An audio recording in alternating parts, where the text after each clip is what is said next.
America అధ్యక్షుడు Trump సుంకాల మోతతో ప్రపంచం ఉక్కిరిబిక్కిరి అవుతోంది. అనేక రంగాలు తీవ్ర ప్రభావానికి లోనవుతున్నాయి. ఏపీలో ఆక్వా రైతులు కూడా లబోదిబోమంటున్నారు. ప్రధానంగా ఉమ్మడి పశ్చిమ గోదావరి జిల్లాలో ఆక్వా ఉత్పత్తుల్లో రొయ్యలు అత్యధికంగా అమెరికాకు ఎగుమతవుతున్నాయి. ట్రంప్ నిర్ణయంతో ఒక్క రోజులో కేజీకి 40 రూపాయల రొయ్య ధర తగ్గిపోయింది. పెరిగిన సుంకం భారాన్ని ఎగుమతి కంపెనీలు రైతులపై వేయడం దారుణమని కేంద్ర రాష్ట్ర ప్రభుత్వాలు రైతులకు న్యాయం చేయాలని డిమాండ్ చేస్తున్నారు.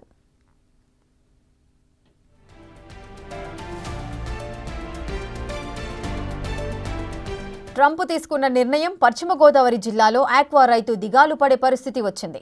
దేశంలో 50% ఆక్వా దిగుమతులు పశ్చిమ గోదావరి జిల్లా నుండి ఉండటంతో ఆక్వా రైతులు తీవ్రంగా నష్టపోతున్నారు. ఆక్వా రైతును ఆదుకోవాలని ప్రభుత్వానికి ఎన్నిసార్లు మొరపెట్టుకున్నా పట్టించుకోలేదంటూ పాలకొల్లు రైతులు విమర్శిస్తున్నారు.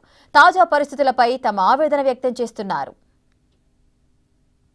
ట్రంప్ నిర్ణయంతో ఇక్కడ పశ్చిమ గోదావరి జిల్లాలో ఆక్వా రైతు కుదేలైపోయే పరిస్థితి వచ్చింది. ప్రస్తుతం మనం పాలకొల్లోనే ఒక రొయ్యల చెరువు దగ్గర ఉన్నాం. ఈ రొయ్యల చెరువుకి సంబంధించి అసలు రైతు రొయ్యల చెరువు పెట్టుబడి ఏ విధంగా పెడతాడు, అతను ఏ విధంగా ఈ ప్రభుత్వ నిర్ణయాలతో ఎక్కడో అమెరికాలో ఒక డెసిషన్ తీసుకుంటే ఇక్కడ పాలకొల్లులో పశ్చిమ గోదావరి జిల్లాలో ఉన్న రైతులంతా కూడా కంగారు పడిపోయే పరిస్థితి వచ్చింది. ఈ పరిస్థితి ఎందుకు వచ్చింది సార్? ఏంటి అసలు ఎక్కడో ఒక డెసిషన్కి ఇక్కడ పాలకొల్లులో ఉన్న మీకు లేకపోతే ఇక్కడ పశ్చిమ గోదావరి జిల్లాలో ఉన్న రైతులకి ఏంటి సంబంధం, ఏంటి కనెక్షన్ ఏంటి అసలు?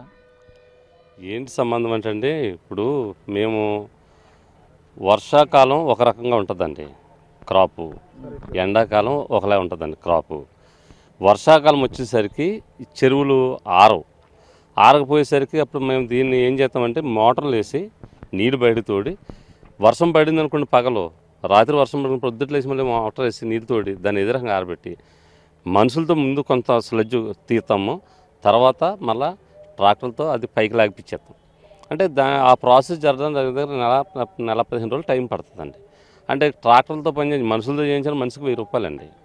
ట్రాక్టర్లతో పని చేయించాలంటే ట్రాక్టర్కి దగ్గర 4500 అలాగ అయిపోతుంది డీజిల్తో. ట్రాక్టర్లకి పని చేయించిన తర్వాత ఆరిన తర్వాత మళ్ళీ ముగ్గులు కొట్టి మందులు కొట్టి మేము నీళ్ళు తోడతాం. Bore water తోడతాం. దాంట్లో మళ్ళీ ఆ బోరు వాటర్ తోడిన తర్వాత మళ్ళీ బ్లీచింగ్ లాగుతామండి. బ్లీచింగ్ లాగిన తర్వాత మళ్ళీ కలర్ రావడానికి మళ్ళీ మెడిసిన్స్ కొట్టుకుంటాం, ప్రోబయోటిక్స్ అవి కొట్టుకుంటాం. అంటే ఈ ప్రాసెస్ మనం ఎకరానికి మనుషులతో మట్టి తీసి ట్రాక్టర్లతో పనిచేసి బ్లీచింగ్ లాగి నీళ్ళు తోడి మళ్ళీ ఈ ప్రోబయోటిక్స్ అవి కొట్టేటప్పుడు దగ్గర ఎకరానికి వచ్చేసరికి 60-70 వేలు అయిపోతుంది, ఖర్చు అయిపోతుంది. ఖర్చు అయిపోయిన తర్వాత ఇంకా అక్కడి నుంచి మళ్ళీ సీడ్కి వెళ్తామండి. సీడ్కి వెళ్ళిన తర్వాత సీడ్ మంచి క్వాలిటీ మనకి రావాలి.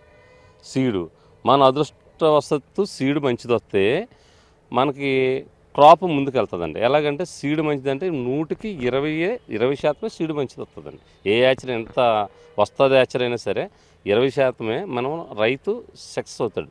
సక్సెస్ అంటే వైరస్ రాలేదు కదా అంటారండి. వైరస్ రాకపోయినా కానీ వైట్ కట్ వస్తుంది. మాకు 80% వైట్ కట్ వస్తుందండి. అంటే వైరస్ పోనీ 30% ఉన్నా కానీ 80% మాత్రం వైట్ కట్ వస్తుంది. ఏంటి సార్ మీరు ఇన్ని కష్టాలు పడి పెంచుతారు, ఇన్ని కష్టాలు చెప్తున్నారు మీరు, మొత్తం రైతు పడే బాధ అంతా కూడా రేటు ఎట్లా ఫిక్స్ చేస్తారు మరి? దీనికి కౌంట్కి సంబంధించి అంటే ట్రేడర్లు ఫిక్స్ చేస్తారా, గవర్నమెంట్ ఫిక్స్ చేస్తుందా, రైతే ఫిక్స్ చేసుకుంటారు? అదే చెప్తున్నాను సార్, అదే అసలు మా బాధ, మా వేదన. చిన్న మాట 2 మాటలు చెప్తాను మీకు. వైట్ కట్ వచ్చిందనుకోండి దీని నెంబర్ దొరకదు. వైరస్ వచ్చిందనుకో మొత్తం తీసేయాలి.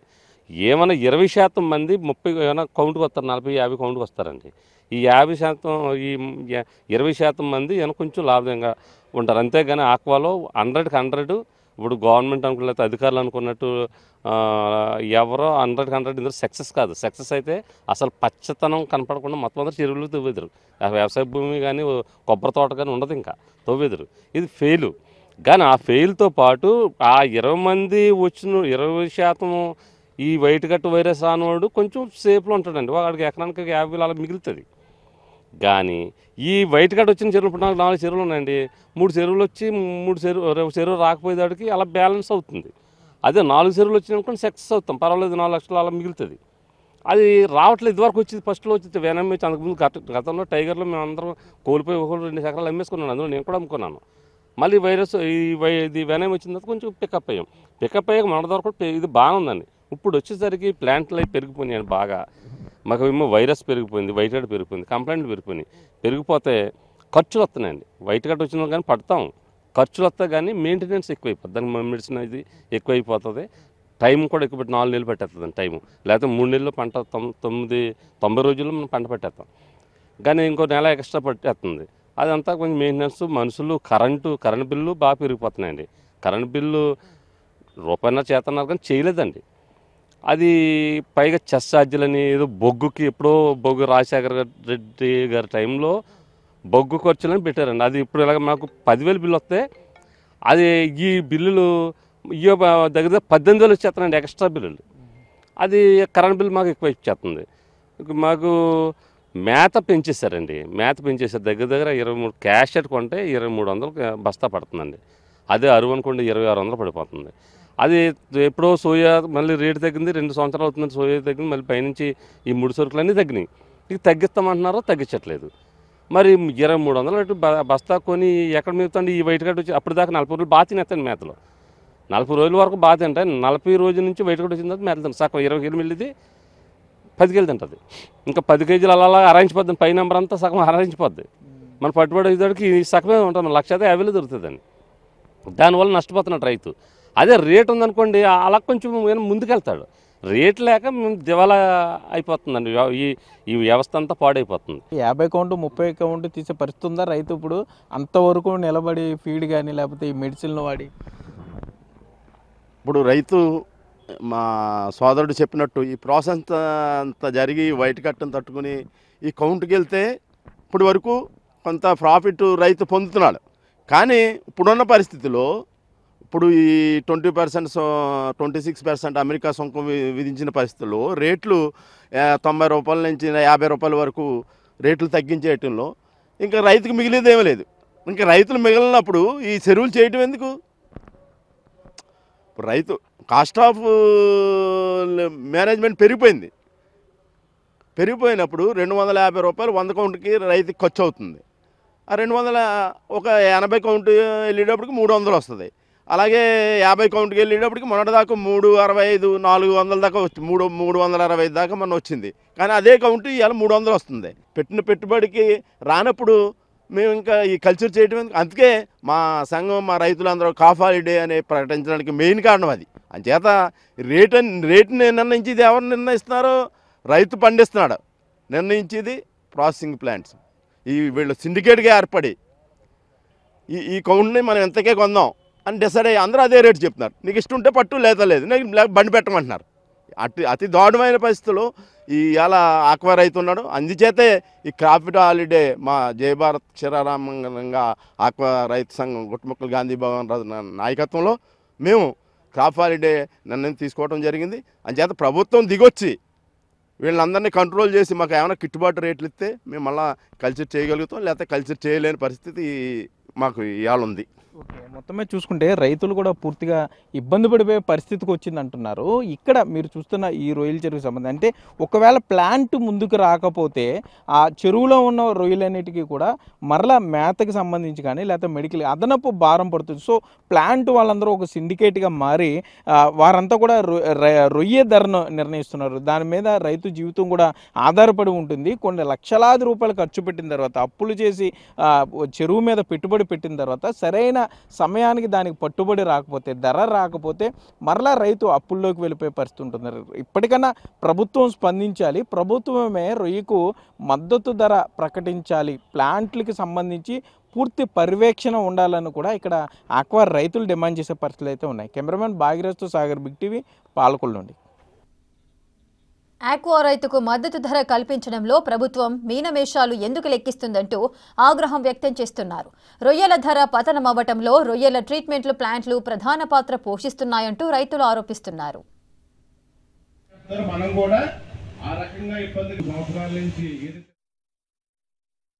ట్రీట్మెంట్ ప్లాంట్లో సిండికేట్ అయ్యి రైతుకు మద్దతు ధర ఇవ్వకుండా అడ్డుపడుతున్నా అంటున్నారు. రొయ్యకు మద్దతుగా ఉన్నదాన్ని ఇవ్వకుండా సిండికేట్గా మారిన ట్రీట్మెంట్ వాళ్ళు అనుకున్న రేటుకే రొయ్యను కొంటామంటూ మధ్యవర్తులకు చెప్పడంతో రైతు అటు చెరువులో రొయ్యలను ఉంచుకోలేక, ఇటు ధర లేక అమ్ముకోలేక తీవ్ర ఇబ్బందులు పడుతున్నాడు. దీంతో కొంతమంది రైతులు పాలకొల్లు కేంద్రంగా జై భారత్ క్షీరరామ ఆక్వా రైతు సంఘాన్ని ఏర్పాటు చేసి ప్రభుత్వానికి తమ గోడు వినిపించారు. రొయ్య రైతుకు మద్దతు ధర కల్పించకపోతే క్రాప్ హాలిడేకు సిద్ధమవుతామంటూ పాలకొల్లులో నిరసన ర్యాలీ చేశారు.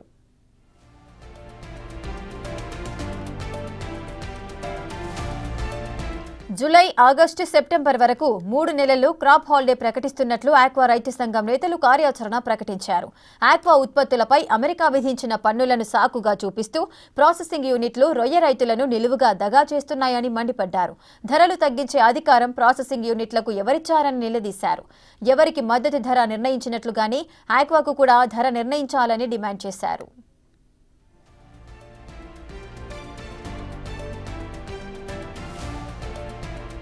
సీఎం చంద్రబాబు కేంద్ర ప్రభుత్వ పెద్దలతో మాట్లాడి ఆక్వా రైతుల సమస్యలను పరిష్కరించాలని డిమాండ్ చేశారు. ఆక్వా రైతులంతా కలిసికట్టుగా సమస్యను పరిష్కరించుకోవాలని జై భారత్ క్షీరరామ ఆక్వా రైతు సంఘం అధ్యక్షుడు గొట్టుముక్కల గాంధీ భగవాన్ రాజు పిలుపునిచ్చారు.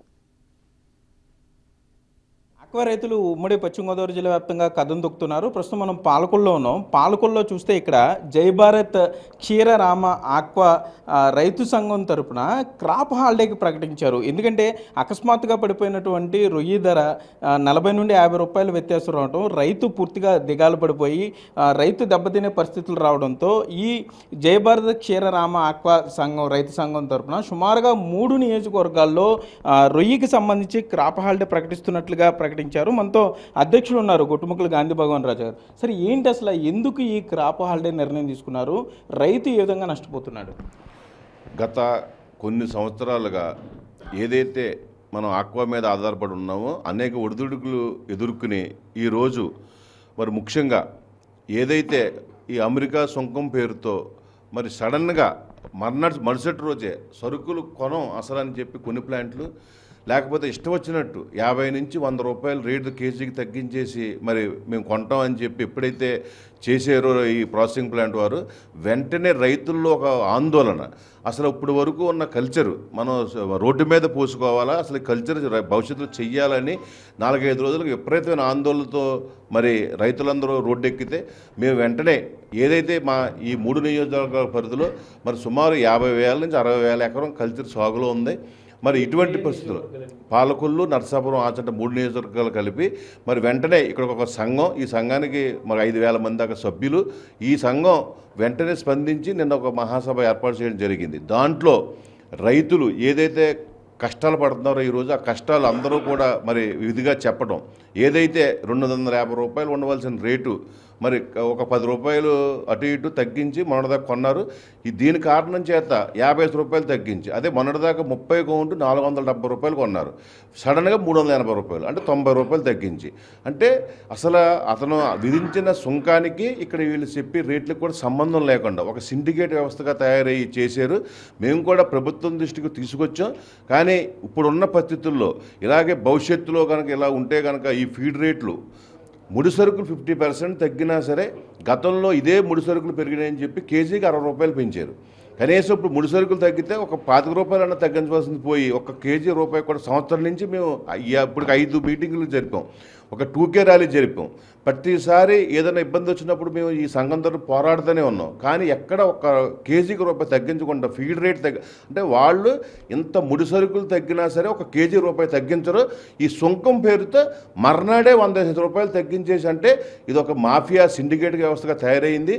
ఇలా ఉంటే భవిష్యత్తులో మనం ఆత్మహత్యలు చేసుకోవాలి, ఈ కల్చర్ చేయలేమని చెప్పి రైతులందరూ గొగ్గోలు పెడితే మేము వెంటనే సరే ఏం చేద్దామని అడిగితే ఒక 3 నెలల్లో మనం కూడా ఒక క్రాప్ హాలిడే ఇచ్చి మరి వేసి చూస్తేనే కానీ మేము కల్చర్ చేయలేమని చెప్పి రైతుల కోరి మేరకు ఈ మనం ఏదో అంటే ఏంటి సార్, ఇప్పుడు ఈ 60,000 ఎకరాల్లో మీరు చెప్పిన 60,000 ఎకరాల్లో ఎన్ని టన్నుల రొయ్య అక్కడ ఇదవుతుంది, పండుతుంది? ఒకవేళ క్రాప్ హాలిడే ప్రకటిస్తే ఏ మేర నష్టం వచ్చే అవకాశం ఉంటుంది ట్రేడర్లకి?